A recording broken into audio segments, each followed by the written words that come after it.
Good evening, folks. Welcome to another episode of the Weekly Tangent. This is for May 2nd, 2019. I'm your show host, Greg. My co-host, Brooks. Welcome back, man. How are you? I'm doing well. This is 15 for us. This is the 15th episode of the Weekly Tangent. We're still going strong. I think it's going strong. I don't know. Maybe it's not going strong. I think it is. I'm having fun doing this. I think it's going strong. Yeah, no, it's been great, man. 30 in total if you count the other one. Yeah, we do one other one on Facebook. We've talked about that, and we've gotten to 30, yeah. Yep. So 30 shows in, 3 months? Has it been 3 months yet? Maybe. Okay, so let's see. Well, 12 would be 3 months, 4 weeks. So when was the big snow? January? No, that was February. Okay. Yeah, we had started doing like 2 before that. We had a couple shows before the big snow. That's right. So. Yeah, that's right. We had a little bit more before the big snow, but then we had the other one. See, I'm just trying to get all the chat windows, but no, I'm really happy doing it. It's been fun. We've got a lot of good games. I mean, really, the quality of the games that we've actually had coming through on WildTangent in comparison to what we had before has expanded dramatically, right? Yeah, I was always happy with kind of our casual catalog. Sure. And, we grinded for a few years, and then all that hard work finally started leading to some of the games that, we might have liked to have had a year or two ago.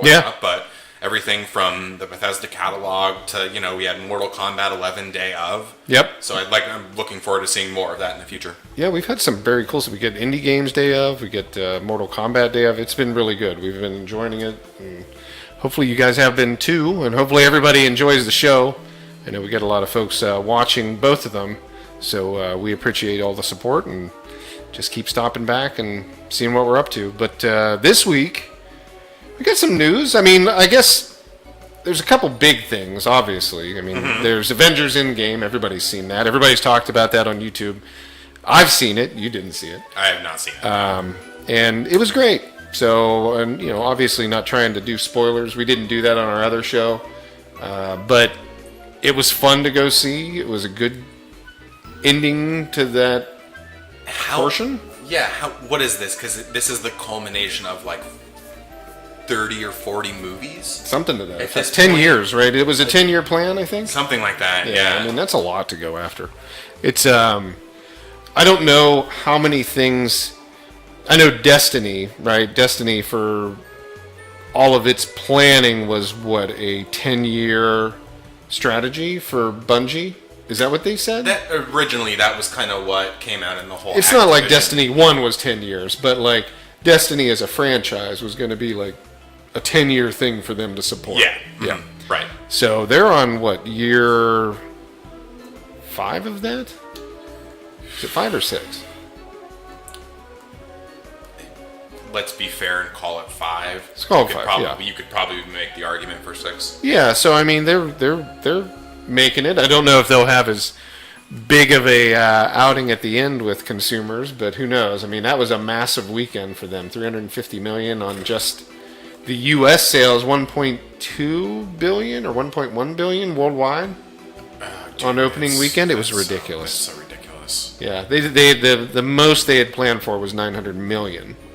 Well, I mean, adding $200 million is a hell of a lot. I made a point to you. It's a lot. Because you came in and you were like, "Oh, dude, you should have seen where we had to drive to," and I was like, "Oh, it was ridiculous." I didn't even know that. I don't go to the movies that often, but I don't either. I can't even remember the last time. Maybe it's because I've never been to a movie that was sold out. The last movie I went to that had a lot of people there would have been Fast. We're stealing nuclear Fast 9 weapons, or whatever. 8, maybe something like that. Yeah, 8 or 9, and we bought RPX tickets, and that was pretty full. Yeah. Or whatnot. But you were saying, it was what did you had to commute up to Marysville from Index. It was an hour and 10, 20 minutes, something like that. Almost an hour and a half up there because of the Sunday traffic going north to Canada or whatever. And then the movie itself was 3 hours and 3 minutes or something. Jeez. But, the pro moviegoers get there